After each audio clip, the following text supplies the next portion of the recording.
આ પવિત્ર પ્રાંગણમાં વિકાસના વિવિધ કામોના લોકાર્પણ પ્રસંગે આપણી વચ્ચે ઉપસ્થિત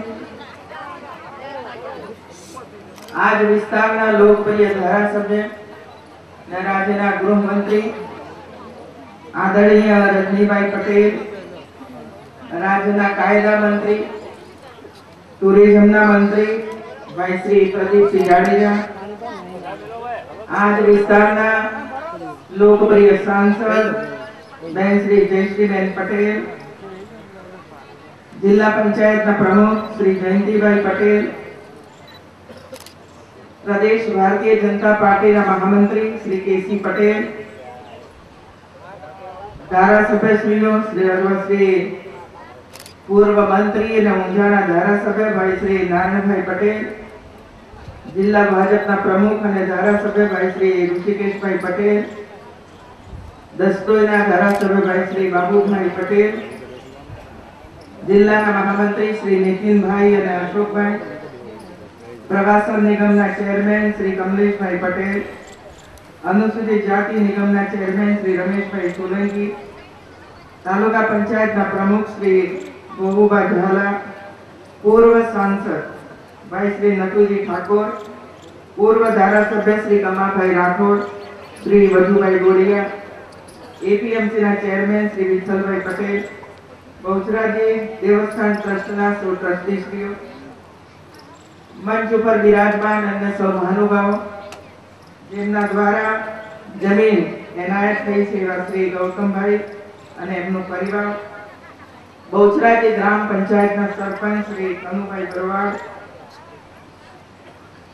सरकारी वहीवटी तंत्रना सौ अधिकारीश्रीओ, मंच पर विराजमान अन्य सौ महानुभावों, उपस्थित सौ समाजना आगेवानो, बहनों, भाईओ, पत्रकार भाई, आज रांधण छठनो दिवस है। बेनो मने खबर नहीं पड़ी कि आज रांधण छठनो दिवस है ने तमारे घरे की रोटला भाखरी ने બધું કરવાનું છે। મને જો અગાઉથી ખબર પડી હોત કે આજે રાંધણ છઠ છે તો આ દિવસ આપણે 2 દિવસ પાછળ લઈ ગયા હોત એવું છે। પણ મેં અહીં રજનીભાઈ ને પૂછ્યું, મેં કહ્યું બહેનો કેમ એકાએ ઊભી થવા માંડી? તો રજનીભાઈએ મને કહ્યું કે આજે બેન રાંધણ છઠ છે। હવે રાંધણ છઠના દિવસે તમને અહીં બોલાવ્યા, આવતીકાલે શીતળા સાતમ છે એટલે આ બધા ભાઈઓ તમારી પાસે ઠંડુ ખાવાનું માગશે એવું છે, એટલે અમારી બહેનો અને ભાઈઓ તમારી ચિંતા થઈ એવું છે।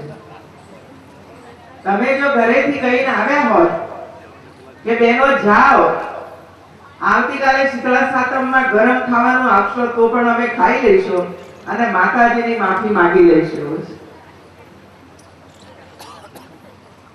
બહેનો અડધો કલાક 10 મિનિટ બેસ્યો, તમારા માટે હું વાત કરવા માટે આવી છું। તમે છો ને આખો દાડો ખેતરમાં જ રહો છો, आखो दिवस कामनी अंदर भराई रहो छो અને એટલે રાજ્ય સરકારની જે યોજનાઓ છે એનો લાભ તમે બધા લઈ નથી શકતા એવું છે। આજે પ્રસંગ જુદો છે। બહુચરાજી માતાનું આ મંદિર આજથી 15 વર્ષ પહેલા બધાએ જોયું તો નતું જોયું ભાઈ? જોયું હોય બધા હાથ ઊંચો કરે। આવું હતું? આવું હતું? હવે આ જે સુંદર કોણે બનાવ્યું? નરેન્દ્રભાઈ મોદીએ। બોલો જરા, જો મોદી સાહેબ ના હોત ને 2001 થી તો આ બહુચરાજીનું મંદિર ગણો કે પછી આપણી અંબા માતાનું મંદિર ગણો કે આ બાજુએ કાલિકા માતાનું મંદિર ગણો કે પેલી બાજુએ આપણા દ્વારકાધીશનું મંદિર ગણો કે ક્યાંક ભગવાન મહાદેવનું મંદિર ગણો, એ ન થયા હોત મિત્રો। 47-50 વર્ષ રાજ કરનાર લોકોએ આ ન કરી શક્યા। આપણે માત્ર ને માત્ર તમારા બધાના સહકારથી, તમારા બધાના આશીર્વાદથી અને આ માતાઓના આશીર્વાદને કારણે આજે આવા ભવ્ય ઇમારતો યાત્રિકો માટેની સર્વ સુવિધાઓ પ્રાપ્ત થઈ રહી છે. અને આ બધું આપણા માટે જ છે ભાઈ. દૂર દૂરથી કોઈ મંદિરના દર્શન કરવા, માતાજીના મંદિરના દર્શન કરવા માટે આવે ત્યારે તે રહેવા માટેની સારી સુવિધા જોઈએ, પીવાનું પાણી જોઈએ, જમવા માટેનો કંઈક સારી રેસ્ટોરન્ટ વગેરે જોઈએ, કંઈક શોપિંગ કરવું હોય તો દુકાનો જોઈએ, અને જે કોઈ સારો સામાન બનાવે એનું વેચાણ કરવા માટે પણ દુકાનો ઊભી કરવી પડે કે જેથી કરીને વેપારીને પણ ફાયદો થાય અને આવનાર વ્યક્તિને પણ સારી ચીજ વસ્તુઓ સસ્તા ભાવે મજબૂત સારી મળી રહે. એ આશય સાથે રાજ્ય સરકાર આ બધા કામ ઉપાડતી હોય છે. અને લાખો પરિવારો, લાખો યાત્રિકો જ્યારે મંદિરોના ભગવાનના દર્શન કરવા માટે આવે છે ત્યારે હજારો ગરીબ ભાઈ બહેનોને રોજગારી પ્રાપ્ત થાય છે. મિત્રો, કોઈ એક ચાની લારી વાળા બહાર ઉભા હોય અને સવારથી સાંજ સુધી અનેક લોકો જ્યારે ચા પીતા હોય છે ત્યારે એને પણ સાંજે 100-200 રૂપિયા પ્રાપ્ત થતા હોય છે અને ઘરે જઈને રોટલો ખાતો હોય છે. અને રોજગારીની વધુમાં વધુ તકો પૂરી પાડનાર જો કોઈ હોય તો તે આ બધા મંદિરો છે, આપણા આસ્થાના સ્થાનો છે. અને એટલે એક બાજુએ સુવિધાઓ ઉપલબ્ધ કરીએ, બીજી બાજુએ આસ્થા જેના મંદિરોમાં છે બધા જ યાત્રિકો આવે એમને સુવિધાઓ પ્રાપ્ત થાય, અને બીજી બાજુએ સામાન્યમાં સામાન્ય માનવીને એમાંથી રોજગારી પ્રાપ્ત થાય, 2 ટંકનો રોટલો પણ એની અંદરથી એમને પ્રાપ્ત થાય છે. અને એટલા માટે રાજ્ય સરકાર કરોડો રૂપિયાનો ખર્ચ કરીને આ બધું કામ કરતી હોય છે.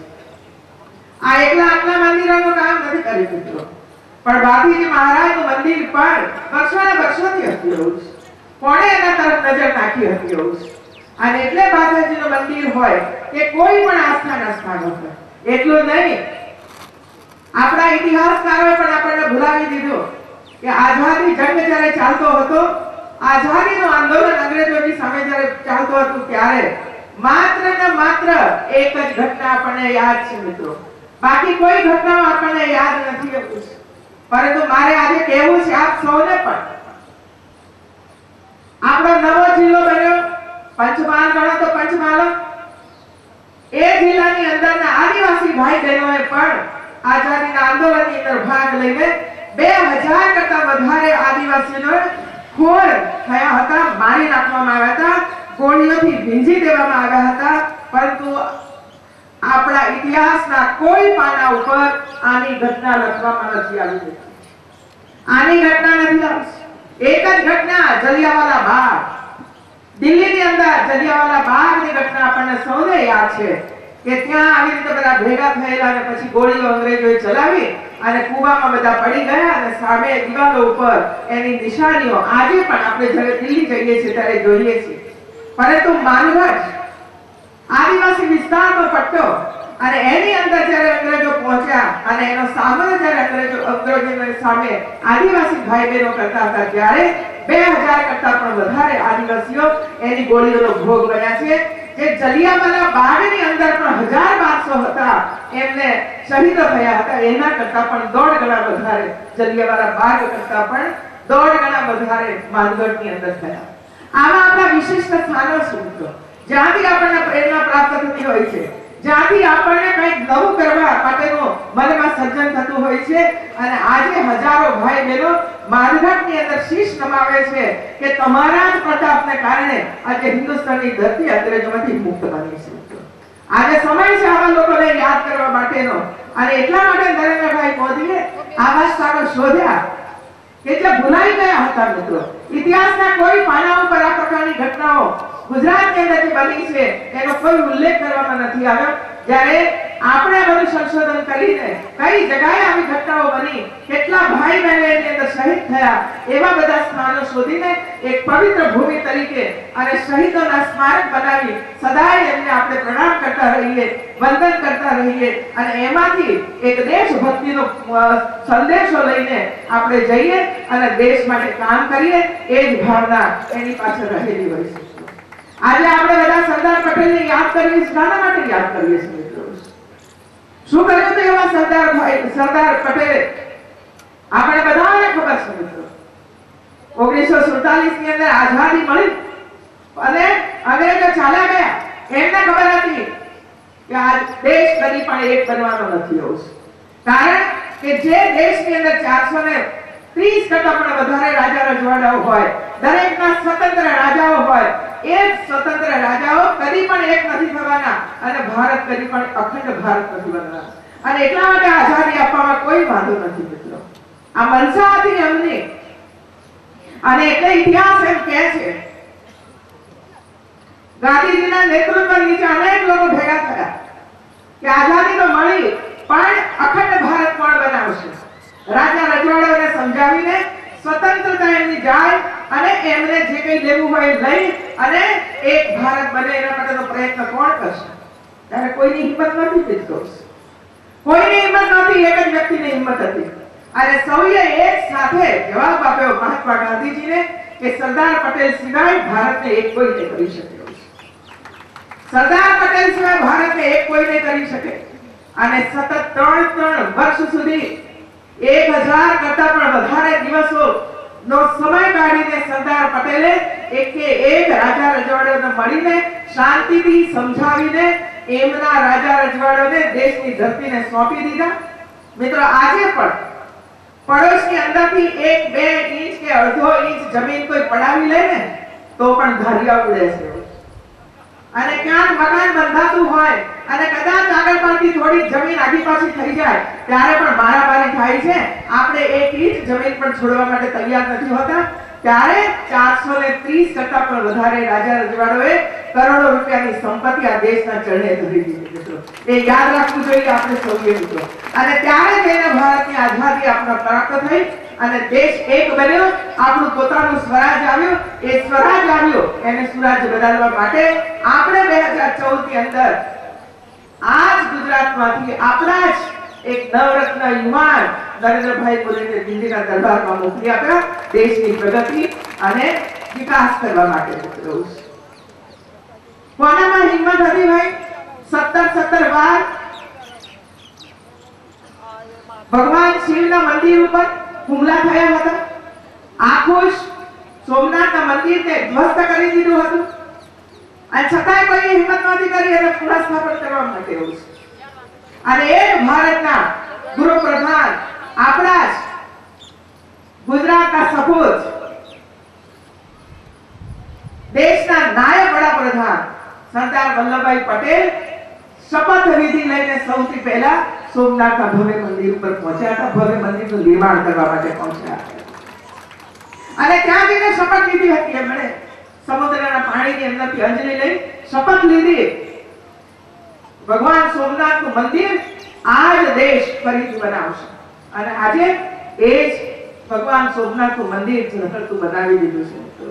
આ સરદાર પટેલની કોને હતી અને એટલા માટે સરદાર પટેલને આપણે યાદ રાખીએ છીએ કે એ સરદારે દેશની આગેવાની લીધી હતી માત્ર ને માત્ર સ્વતંત્રતા આપવા માટે. દેશ આઝાદ બને, આપણું પોતાનું રાજ આવે, સૌને સુખ અને શાંતિ પ્રવર્તે એટલા માટે દેશની અંદર આઝાદી આવી મિત્રો. એ સરદાર પટેલ આપણા જ સરદાર પટેલ હતા મિત્રો. ગાંધીજીએ પણ પોતાના આત્મકથાની અંદર અને અન્ય વિભાગોની અંદર લખ્યું છે કે જો મને સરદાર પટેલનો સાથ અને સહકાર પ્રાપ્ત ન થયો હોત તો દેશને આઝાદી પ્રાપ્ત કરવામાં હજુ બીજા 15 વર્ષ વધારે લાગ્યા. આ એમના શબ્દો છે. આવા અનેક કામો મિત્રો ભારતીય જનતા પાર્ટીની સરકારે પાછલા 18 વર્ષથી શરૂ કર્યા છે અને હું તો એની સાક્ષી છું. 18 વર્ષથી મિત્રો. શું હતું પાટણમાં મને બતાવો તો?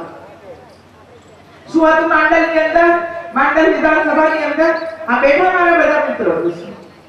શું હતું મહેસાણા જિલ્લાની અંદર કેવા રોડ ને રસ્તાઓ હતા મિત્રો? ભૂલી ન જાઓ, આ બધું યાદ રાખીએ મિત્રો. આપણા ગામડાઓની સ્થિતિ કેવી હતી, આપણી કૃષિની સ્થિતિ કેવી હતી, પાણીની દશા કેવી હતી મિત્રો. હું તો ઉત્તર ગુજરાતની છું, મહેસાણા જિલ્લાની છું, તમારી વચ્ચે ઉપસ્થિત થઈ છું.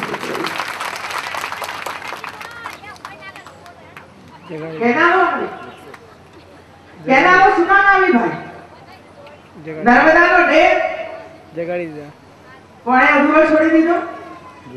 શું કામ ગેટના દરવાજા મૂકવા માટેની પરમિશન નહીં આપી?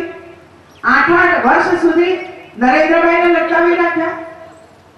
મહિનો ના થાય અને દિલ્હીમાં પહોંચે નરેન્દ્રભાઈ यूपीए सरकार ने मनमोहन सिंह ने बात करे दरवाजा મૂકવાની રજા આપો, પણ 8 વર્ષ સુધી દરવાજા નહીં મૂકવાની રજા નહીં આપી આપણને. પરિણામ શું આવ્યું? આપણી જ ખેતી બરબાદ થઈ, આપણા જ પશુઓ મરવા માંડ્યા, આપણે જે ગંદુ અને ફ્લોરાઇડ યુક્ત પાણી પીવાની સ્થિતિ આવીને ઉભા થયા. ન કેનાલ બની, ન કશું બની એવું છે. ફાઇલ તૈયાર હતી મિત્રો, પરંતુ પરસઈ કરવાની હિંમત નથી. હિંમત નથી એમ નહીં, ગુજરાતને ફાયદો થઈ જાય, ગુજરાતના ખેડૂતો સમૃદ્ધ બની જાય, ગુજરાતની અંદર કેનાલો બની જાય, કેનાલોની અંદર પાણી વહેવા માંડે, તો આવતા 40 વર્ષ સુધી ગુજરાતની અંદર કોંગ્રેસનું શાસન કદી ન આવે. એટલા માટે આપણને દરવાજા મૂકવાની રજા સરકાર નહોતી આપતી. તો એટલું યાદ રાખજો. નરેન્દ્રભાઈ ગયા, શપથ લીધા 26મી મે ના દિવસે, અને 17મા દિવસે ફાઇલ ઉપર સહી કરે છે. 17મા દિવસે એનો અર્થ શું થાય? ફાઇલ દબાવી રાખી હતી ને, નહીતર એમણે ફાઇલો શોધવી પડે. અને આજે મિત્રો હું એશ્યોરન્સ આપું છું, ખાતરી આપું છું કે 2017 જૂનની અંદર ડેમના દરવાજા તૈયાર થઈ જશે અને 138 મીટર ઊંચું પાણી ચડશે. ત્યારે ઉત્તર ગુજરાતની ભૂમિ અને સૌરાષ્ટ્રની ભૂમિની અંદર કેટલું પાણી પહોંચશે એનો અંદાજ લગાવજો તમે બધા. આ રીતે સરકાર કામ કરી રહી છે મિત્રો, અને આ કામ એકલી સરકાર ન કરી શકે. સૌનો સરકાર હોય, સૌના આશીર્વાદ હોય, સૌના વિચારો એની અંદર હોય, ત્યારે જ કોઈ પણ નાનું કે મોટું કામ સફળ થતું હોય છે. એ સિવાય કદી પણ સફળ ન થાય, કદી પણ સફળ ન થાય. રોડની માંગણી થાય છે, 4 લેન રોડ બનાવો, 2 લેન રોડ બનાવો, અમને મોટી કેનાલ બનાવી આપો, પાણીની પાઇપલાઇન નાખી આપો. બધું જ આ સરકાર કરવા માટે તૈયાર છે મિત્રો. પણ સાથે સાથે આ બધું જ કામ તો ધરતી ઉપર થવાનું છે, હવામાં તો થવાનું છે નહીં.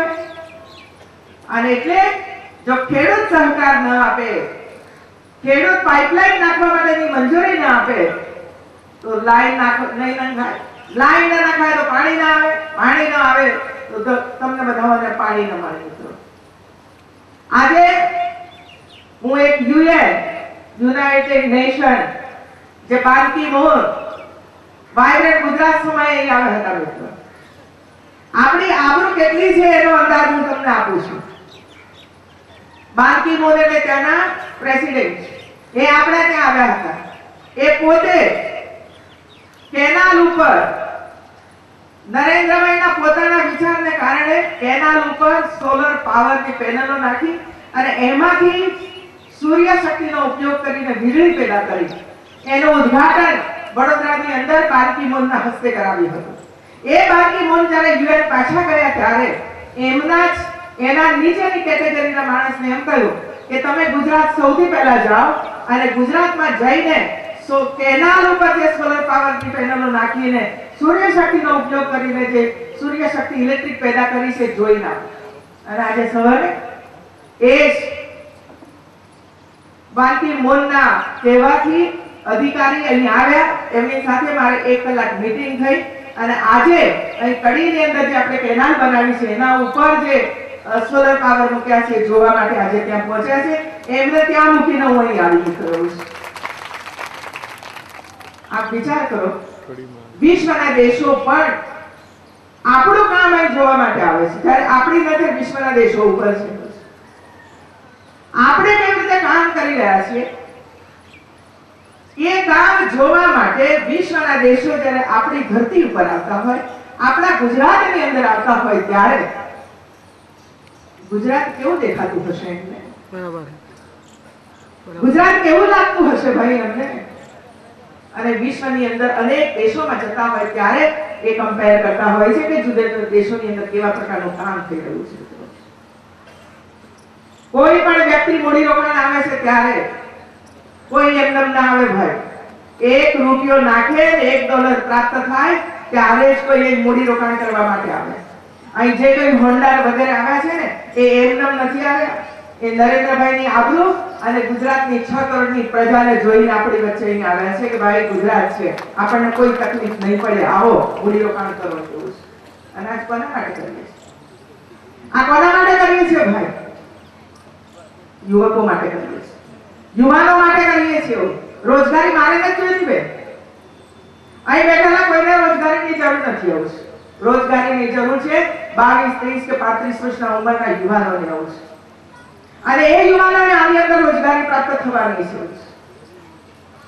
અને કોઈ પણ વ્યક્તિ જ્યારે એના કારખાનાની અંદર કોઈ પણ વ્યક્તિની ભરતી કરે ત્યારે એ પણ એ વિચાર કરે કે ભાઈ આ બધા છે યુવાનો, એમની માનસિકતા કેવી છે, મારું કારખાનું બરાબર એમના થકી ચાલશે કે કેમ, કે હડતાલો પાડશે કે કેમ, એ બધા જ જોતા હોય છે મિત્રો. અને એટલે હજારો યુવકોને, હજારો ને તો લાખો યુવકોને આમાંથી રોજગારી પ્રાપ્ત થવાની.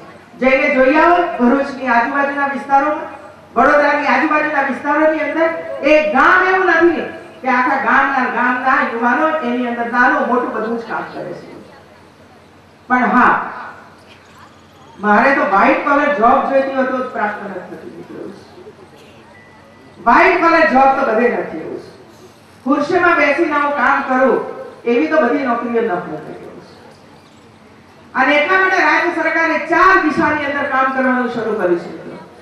મને ખબર છે ભાઈ, મારા બાપુજીને પણ 100 એકર જમીન હતી. એવું છે અમારા 4 ભાઈઓના ભાગે જમીન વેચાઈ, અમે 6 બહેનોએ ભાગ નથી લીધો. અને જો અમે 10 લીધો હોત તો માત્ર એક ભાઈના ભાગે માત્ર 10 વીઘા જમીન આવી હતી. પણ અમે છોડી દીધો, અમારે જરૂર નથી. 4 ભાઈઓના ભાગે 25 વીઘા જમીન આવી. એ 4 ભાઈઓના બાપે દીકરાઓ છે. 25 માંથી 12.5 થયા. એમના બીજા 2 દીકરાઓ 12.5 માંથી 6 થયા. અને 6 માંથી 3 ક્યારે થશે ખબર નહીં પડે આપણને. અને એટલા માટે હું માનું છું, કારણ કે હું કિસાનની દીકરી છું, જમીનના ભાગલા થવા માટે અને 2 વીઘા કે 3 વીઘા જમીનની અંદર કોઈ પણ માણસનું ભરણ પોષણ ન થઈ શકે હું જાણું છું. અને એટલા માટે રાજ્ય સરકારે એક બાજુ કૃષિને ઉત્તેજન આપે છે, પાણીની વ્યવસ્થાઓ કરે છે, ખાતરની વ્યવસ્થા કરે છે, કેનાલોની પાણીની વ્યવસ્થા કરે છે, ડ્રીપ ઇરિગેશનનો ઉપયોગ કરવા માટેનો પ્રયત્ન કરી રહ્યા છીએ આપણે. બીજી બાજુ એકાદ ભેંસ એકાદ ગાય રાખીએ તો પશુપાલનનું કામ પણ એની સાથે સાથે થતું જાય, તો એની પણ અંદરથી આપણી ઇન્કમ વધે, એમાંથી પણ આપણી આવક થાય. ત્રીજી બાજુ સરકારી નોકરીની અંદર જેનું પણ નોકરીની અંદર પણ મેરિટ પરીક્ષાઓ એની અંદર જે પાસ થાય એને એની અંદરથી રોજગારી પ્રાપ્ત થાય. અને ચોથું એટલે ઇન્ડસ્ટ્રીઝ. ચોથું એટલે ઇન્ડસ્ટ્રી. ઇન્ડસ્ટ્રીની અંદર જવા માટે કૌશલ્યવર્ધન કેન્દ્રોની શરૂઆત કરી છે આપણે. આખા ગુજરાતની અંદર 700 કરતા પણ વધારે આઈટીઆઈ આપણે શરૂ કરી છે. અનેક ભાઈ બહેનો એની અંદર અભ્યાસ કરે છે, જોબ અપાવીએ છીએ. આજે 2000 હશે તો ભાઈ 10 દિવસ, 2 મહિના, 6 મહિના પછી 4000 રૂપિયા પગાર થશે. એના પછી 10,000 પગાર થશે અને કદાચ 10 વર્ષ પછી કોઈનો માલિક પણ બની જશે, નાનું મોટું કારખાનું પણ ઊભું થઈ જશે. પણ પહેલા તેણે કારખાનું કેવી રીતે ઊભું કરી શકાય? એક્સપિરિયન્સ હોય, અનુભવ હોય, એના આધારે નાના મોટા કામો આગળ જતા કરી શકાય છે મિત્રો. અને એના અનેક ઉદાહરણ આપણી સમક્ષ છે મિત્રો. કરશનભાઈ અનેક લોકો મારી સમક્ષ ઉદાહરણ આપતા હોય છે. કરશનભાઈ પટેલ, કરશનભાઈ સાયકલ લઈને સાબુની ગોટીને વગેરે વેચતા હતા. આજે વિશ્વની અંદર 10મા ક્રમે આવીને ઉભા રહ્યા છે. એ પરિશ્રમ નહીં પડે હોય એમને. અને એટલા માટે 4 દિશાની અંદર આપણે કામ કરી રહ્યા છીએ કે ભાઈ ચાલો કૃષિ કરો, પશુપાલન કરો, એક બાજુ ટ્રેનિંગ લો, ત્રીજી બાજુ સરકારી નોકરીઓની અંદર તમે અભ્યાસ કરો, તૈયારી કરો અને ત્યાર પછી તમે ઇન્ટરવ્યુ વગેરે આપો, એની અંદર પણ તમારો નંબર લાગશે મિત્રો. આવા અનેક સ્થાનોની રીતે આપણે કામ કરી રહ્યા છીએ મિત્રો. હવે જવાબદારી આપણી છે કે આપણે ક્યાં જવું છે ને શું કરવું છે એનો નિર્ણય તો પરિવારે સાથે બેસીને કરવો પડે. સરકારે તો બધી સુવિધાઓ આપી દીધી તમને કે જાઓ કૌશલ્યવર્ધન કેન્દ્ર, જાઓ અહીં આઈટીઆઈ છે, જાઓ એન્જિનિયરિંગ કોલેજ છે, જાઓ અહીં આ છે, અહીં આ છે, આ નોકરીની જાહેરાત આવી, કરો અરજીઓ. આ બધું જ સરકાર કરે છે. પણ ત્યાં અરજી કરવાની જવાબદારી તો આપણી છે મિત્રો. એવું છે સરકાર હાથ પકડીને અરજી ન કરાવે. એવું છે સરકાર હાથ પકડીને અરજી ન કરે. સરકાર તો જાહેરાત આપે કે અહીં 8000 કોન્સ્ટેબલોની ભરતી કરવાની છે, આવો કરો અરજી, પાસ થાઓ ફિઝિકલ ટેસ્ટની અંદર, ઇન્ટરવ્યુમાં પાસ થાઓ તો તમને કોઈ રોકી શકવાનું નથી મિત્રો. આ હું ખાતરીપૂર્વક તમને બતાવવાને કહું છું. અને એટલા માટે ભાઈઓ બહેનો જ્યારે રાજ્ય સરકારે આ ટુરિઝમ પણ વિકાસ એકદમ નથી કરતા. આની અંદર સામાન્ય માનવી જે ભણેલો નથી, અભણ છે, જેને કાંઈ સૂઝતું નથી, એને પણ એક લારી મળી જાય સરકાર તરફથી અને ચા બનાવવાના સાધનો મળી જાય તો લારી અને ચા બનાવવાના સાધનોનો ઉપયોગ કરીને ચાની લારી ઊભી કરશે ને તો કાલે ચાલીની દુકાન પણ થઈ જશે મિત્રો. આવા નાના મોટા કામો કરવા માટે ગરીબ કલ્યાણ મેળાઓનું આયોજન છેલ્લા 8 વર્ષથી આપણે કરીએ છીએ મિત્રો. અને 8 વર્ષની અંદર 81 લાખ લોકોના હાથની અંદર આવા સાધનો આપણે આપ્યા છે. કોઈને રિક્ષા આપી છે, કોઈને આ આપ્યું છે, કોઈને બધા અનેક સાધનો આપ્યા છે, કોઈને સંચો આપ્યો છે વગેરે વગેરે. અને 12,000 કરોડ રૂપિયા પાછલા 8 વર્ષની અંદર રાજ્ય સરકારે આપ સૌની પાછળ વાપર્યા છે. ટ્રેક્ટરો આપ્યા છે મિત્રો, રોટાવેટરો આપ્યા છે, પાણી છાંટવાના પંપ ને વગેરે આપ્યું છે.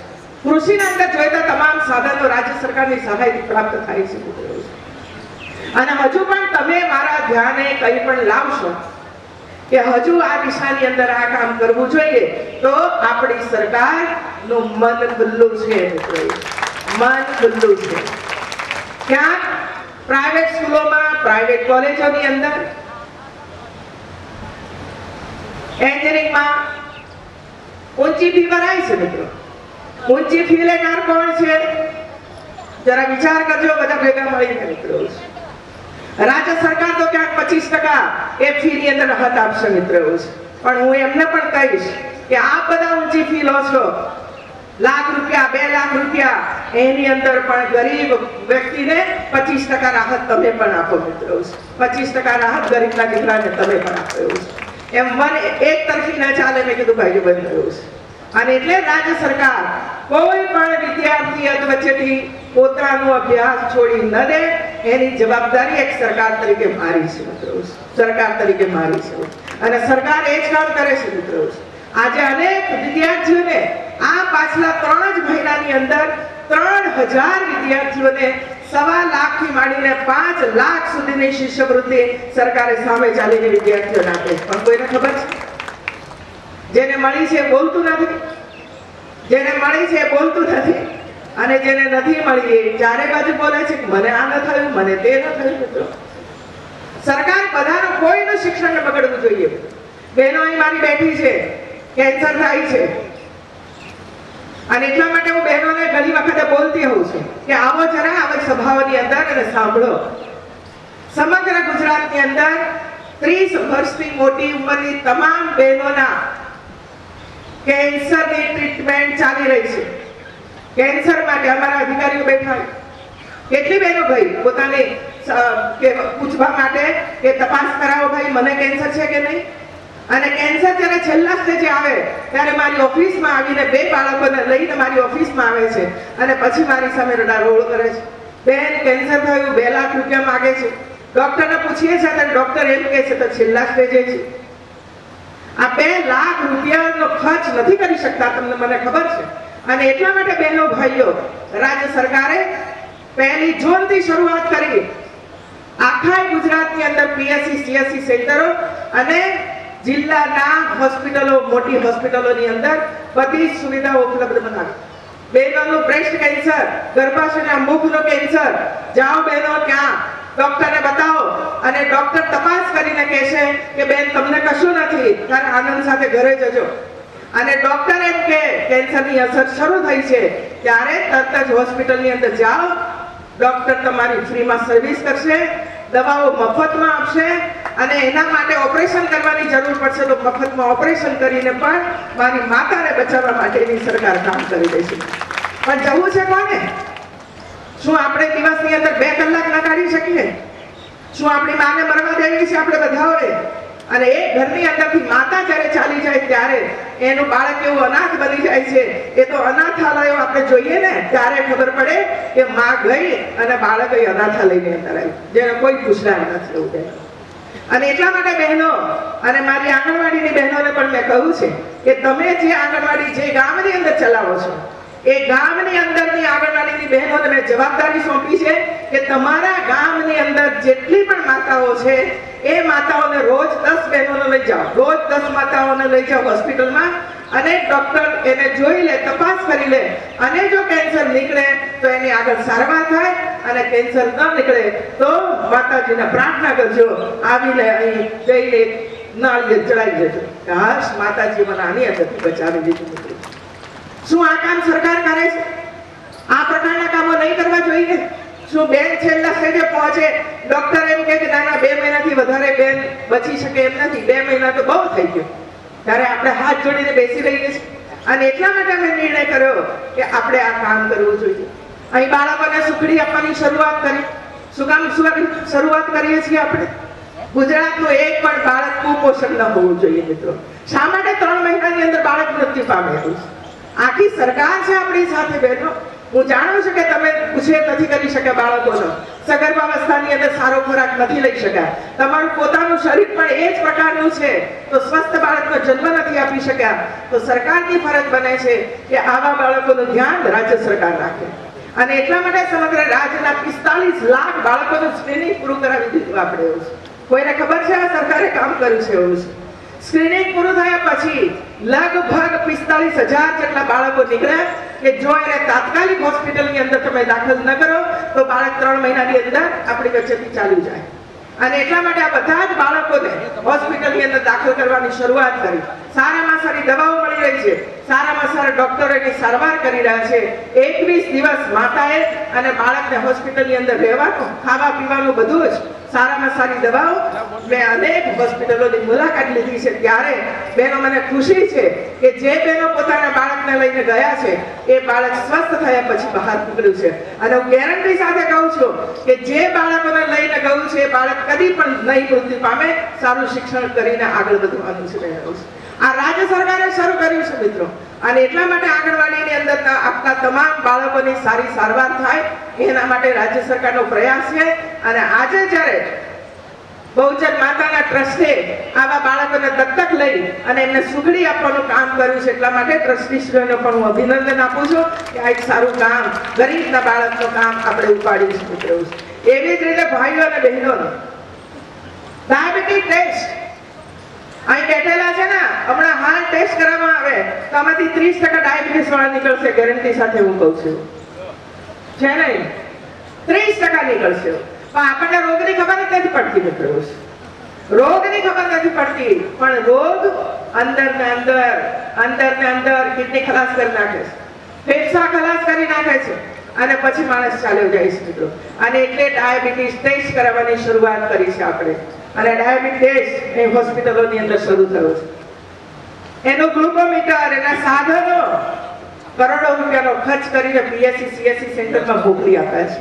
જાય છે ભાઈઓ બહેનો, અને 25% કરતા વધારે ભાઈઓ બહેનોને ડાયાબિટીસ નીકળ્યો છે. આ ડાયાબિટીસ નીકળ્યો છે. અમારે તો તમારું સારું સ્વાસ્થ્ય રહે એના માટેનો અમારો પ્રયાસ છે. અને જેમને ડાયાબિટીસ નીકળ્યો છે એમને દવાઓ આપવાની શરૂઆત થઈ છે. ડોક્ટરે એમને સલાહ આપી નિયંત્રણમાં કેવી રીતે રાખી શકાય એના માટે સલાહ સૂચન, યોગા, સૂર્ય નમસ્કાર, એક્સરસાઇઝ આ બધું કરીશું તો ડાયાબિટીસમાંથી બહાર નીકળીશું. બીપી, હું તો ભાઈઓને કહું છું, તમારા ગામમાં પીએસસી સેન્ટર હોય ને, 2-2 દિવસે અઠવાડિયામાં એક વખતે જે બીપીમાં પાવી લો. હાર્ટ એટેક એમને નથી આવતો મિત્રો. હાર્ટ એટેક એમને નથી આવતો મિત્રો. એમાંનું એક કારણ હાઈ ડાયાબિટીસ તો છે જ, પરંતુ બીપી છે. બીપી 200 બીપી 300 બીપી અને સીધો સ્ટ્રોક મગજ ઉપર થાય છે. અને મગજ ઉપર સીધો સ્ટ્રોક થાય, બેભાન, બસ કોમામાં સરી પડ્યા. ઈશ્વર સાથે હોય તો કદાચ બહાર નીકળીએ, નહીતર પછી આપણને ખબર છે શું થાય છે તે. અને એટલા માટે બીપી મપાવવાનું કામ આપણે ભાગ્યે જ કરતા હોઈએ છીએ. અને એટલા બધા સાધનો મોકલ્યા છે મિત્રો. અમારે તો જનતાને બચાવી છે. આની અંદર કેવું છે ભાઈ, રોડ બનાવીએ, પાણી બનાવીએ, બધું જ કરીએ, પણ શરીર સ્વસ્થ નહીં હોય તો ગમે તેટલું કમાયા હશું તો પણ શીરો ખાવા નહીં મળે, લાડુ ખાવા નહીં મળે મિત્રો. એવું છે. આ બેંકમાં પૈસા રહી જશે અને આપણને આ બધા રોગોથી ગ્રસ્ત થઈ જશે. અને એટલા માટે મારા અધિકારીશ્રીઓ બેઠા છે મિત્રો, એક અભિયાન ચલાવો કે જેમાં એક પણ માતા બાકી ના રહેવી જોઈએ. એના કેન્સરના ટેસ્ટ વગર એક પણ દીકરી ના રહેવી જોઈએ જેનો બ્લડ ટેસ્ટ કરાવવાનો કે જેના શરીરની અંદર 12% કરતા વધારે હિમોગ્લોબિનનું પ્રમાણ થયું છે. અને ત્રીજું, ભાઈઓને પણ લઈ જાઓ અને એમને પણ ડાયાબિટીસનો ટેસ્ટ અને બીપી માપવાનું કામ થાય, સમય થાય, એના માટેનો સતત આપણે પ્રયાસ કરીએ. એક બાજુએ આપણે હોસ્પિટલો વધારા કરીએ, વધારીશું મિત્રો, કોઈ વાંધો નથી, સરકાર કરે છે, પરંતુ માદા શું કામ પડીએ છે એના તરફ પણ આપણે સજાગ રહેવું જોઈએ. માદા ન પડીએ તો કેવું ખાવું, કેવું પીવું, શું કરવું, આ બધાનો વિચાર કરીને આપણે ચાલીએ તો જે દવાખાના છે એમાં કોઈ વધારો કરવાની આવશ્યકતા ન પડી. અને એટલા માટે રાજ્ય સરકારે 2 પ્રકારના અભિયાનો ઉપાડ્યા. એક બાજુ જાગૃતિ લાવો, સમાજની અંદર આ પ્રકારની પ્રકૃતિ લાવો, બધા શરીરને વગેરે કરાવો, ટેસ્ટ કરાવો, અને બીજી બાજુ સારા ડોક્ટર વગેરેની સારવાર મળે તો સમાજ સ્વસ્થ અને સુંદર બને, શિક્ષિત બને. મિત્રો, તો આજના પ્રસંગે આપની વચ્ચે હું આવી છું. માતાજીના આશીર્વાદ લેવા માટે જ હું આવી છું. મિત્રો, આપ સમજી શકો છો મિત્રો, બધી બાબત કેવું છે. મારે કાંઈ કહેવું નથી આપ બધાને. મિત્રો, કાંઈ કહેવું નથી.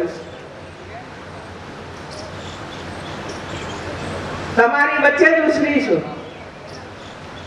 ખેતીનું કામ કરતા કરતા મોટી થઈ છે. મિત્રો, ભેંસોને દોવાનું કામ બેન કરી છે. તમે એમના બનતા કે હું સીધા બની ગઈ છું. ખેતરમાં જઈને ઘાસ કાપવાનું કામ પણ કર્યું છે. સવારે 4 વાગે ઉઠીને વલોવાનું કામ પણ કર્યું છે, અને સાથે સાથે માખણ પણ ભરપૂર ખાધું છે. અને એટલે આજે તમારી વચ્ચે 75 વર્ષની ઉંમરે ઊભી છું. કામ આપણું આ છે. મિત્રો, રાજકારણ આટાપાટા તો રહેશે મિત્રો, પણ આટાપાટા સમજવાની પણ આપણામાં સમજદારી હોવી જોઈએ. મિત્રો, અને સમજદારી હશે તો ગુજરાત રોજ 4 ડગલા આગળ ચાલતું જશે. મિત્રો, ગુજરાતની શક્તિને કોઈ વેડફી નહીં નાખે. આપણે સાથે હોઈશું તો એટલું યાદ રાખજો. મિત્રો, વેડફવાના તો હોય જ ભાઈ, હોય જ. ગુજરાતનું ભલું થાય એમાં કેટલાકને ન ગમે. મિત્રો, કારણ કે એમને ખબર છે કે અમે નથી કરી શક્યા, તો અમે ન કરી શક્યા તો બીજો કોણ કરી શકે એવું છે. અને એટલા માટે ગુજરાતને ની પ્રગતિને રૂંધવા માટેનો પ્રયાસ જ્યારે થઈ રહ્યો છે ત્યારે આપણે બધા જ નરેન્દ્રભાઈએ આપેલો જે મંત્ર છે, સૌનો સાથ સૌનો વિકાસ, મિત્રો, એ લઈને ચાલીએ. આપણે સૌનો સાથ સૌનો વિકાસ લઈને ચાલીશું તો તમારું, આપણું અને આખા દેશનું અને આખા વિશ્વનું ભલું થશે. મિત્રો, અને આપણા વડવાઓ કહીને ગયા છે. મિત્રો, આપણા ધર્મગુરુ આજે પણ એમ કહે છે કે ભારત વિશ્વગુરુ બનશે. સાંભળો છો ને, આપણા સાધુ સંતો ની કથાઓ વગેરે આપણે સાંભળીએ છીએ ત્યારે એમના મુખેથી આપણે એ સાંભળીએ છીએ કે 21મી સદી એ ભારતની સદી છે, અને આ 21મી સદીની અંદર ભારત વિશ્વગુરુ બનવા જઈ રહ્યું છે. આટલું યાદ રાખીએ આપણે બધા. અને આ વિશ્વગુરુ બને એની અંદર પણ આપણો ક્યાંક ને ક્યાંક ફાળો નાનો મોટો હોવો જોઈએ. જે વડવાએ આપણને આપ્યો એ આપણે આપણી આવતી પેઢીને આપતા જઈએ, એ જ આપણું કર્તવ્ય બને છે. આપણને સૌને માતાજી આશીર્વાદ આપે અને આપણે બધા જ સૌનું કલ્યાણ થાય એવું ઈચ્છીએ. એવી જ પ્રાર્થના સાથે આપ સૌએ મારું સ્વાગત સન્માન કર્યું એ બદલ ખૂબ ખૂબ આભાર, ધન્યવાદ. અને આટલું સુંદર કામ કરવા માટે અમારા અધિકારીશ્રીઓને સૌને અભિનંદન આપું છું. જય જય ગુજરાત, જય જય ગરવી ગુજરાત, બહુચર માત કી જય.